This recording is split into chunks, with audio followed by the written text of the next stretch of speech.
Good morning, guys. Welcome to vlog number, I think it's like 46 or something.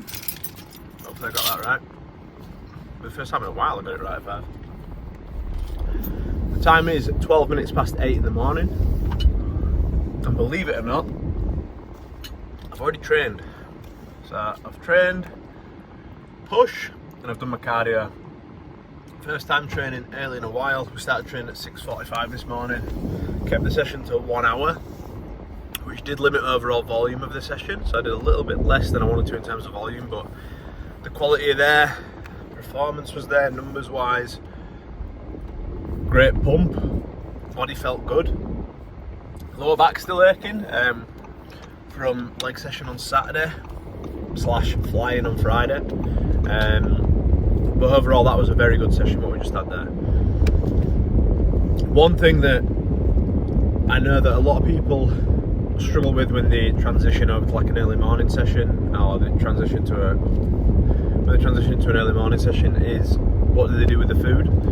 So what I'd recommend is having your food like normal the day prior. Know that the majority of your performance is going to come from that food that you've obviously digested the day before. So carbohydrates the day before mainly. The focus in the morning is getting basically as much good food in that you'd have pre-workout as possible, whilst not affecting digestion negatively. So what does that look like? So for me, in the past, at times that's looked like me just having an apple on the way to the gym. Right now, especially for upper body sessions, that looks like me having 100 grams of oats, 60 grams of whey, a banana and 50 grams of raspberry, so it's looking like a full meal.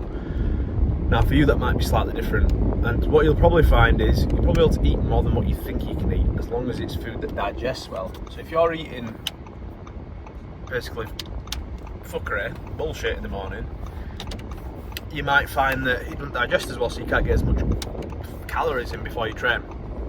Now, I think one of the main benefits comes from just not feeling hungry whilst you're training, which sounds bizarre. You'd think it just comes from like actual carbs and the muscle and stuff.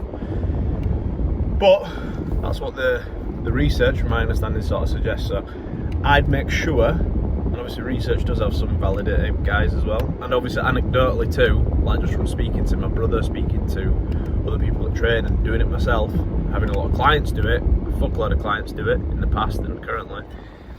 You probably tolerate more food than what you think before training, and not feeling hungry is great for when you train. It's a big distraction as well when you're training if you're feeling hungry first thing in the morning. So yeah, that's what we did. We ate on the way to the gym. First thing I do in the morning is get some water on board. Probably only about, it wasn't even a full pint glass, probably like 400 ml of liquids, but still, you want to get some water first thing.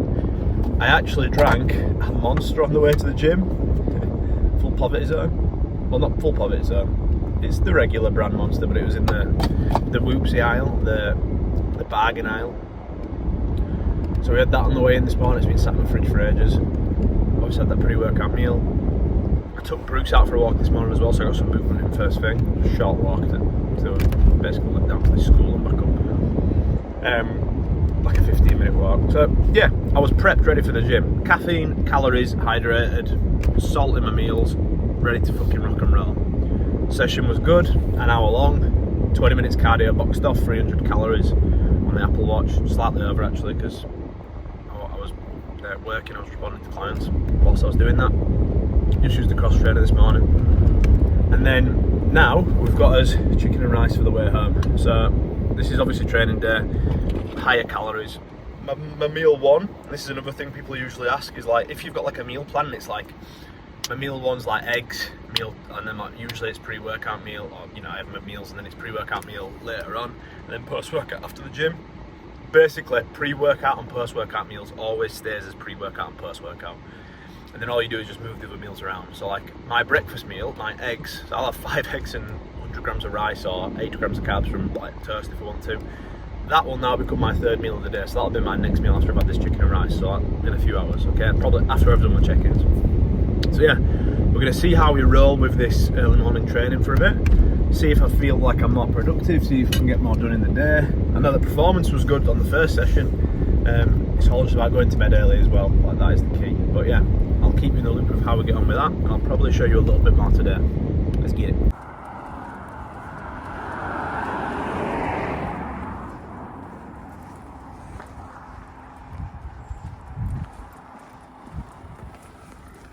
So, just been up at my parents' house, help my where the hell can I turn on this motherfucker? There we go. Help my Faja move some, I can't speak, a table, furniture, that's the word I'm looking for. Help my dad move some furniture, because they got wood floor downstairs, so they're getting all that like sort of redone. They've had it for like 20 years or something. So it's been and done that. It's 7:53. Evening work is almost wrapped up. Done my last messages on WhatsApp. Yeah, didn't get my new starter done, which is frustrating because the calls that I've had today have all gone over and been mega long. So yeah, and I had these additional things. So we shall see. I'm gonna message that person. I know that person who the new starter plans are for is ill and cannot train or anything right now. Anyway, but I do. However, I'll probably end up just doing the plans tonight. I can't not see someone without the plans on the day that I said I'd get them. So yeah, not ideal, but we move. Right, one last meal: cream of rice, whey, dark chocolate. 5 meals spread amongst the day. The reason why, in case you're wondering, we have multiple meals rather than just like 3, is because when we are trying to build muscle or have some kind of physique rather than just lose weight or anything, you are better spreading your protein servings amongst the day, okay? The idea is you uptake that protein better when it is spread out a little bit. Now, there comes a point where that doesn't help you anymore. Like, having 10 meals a day isn't going to be better than having, say, 6. But like 5 meals, how I'm doing it, as opposed to having 2, in theory, is a lot better for the anabolic response, aka the muscle building response. So that is why we do these things. Plus, it's quite nice to eat a few meals a day.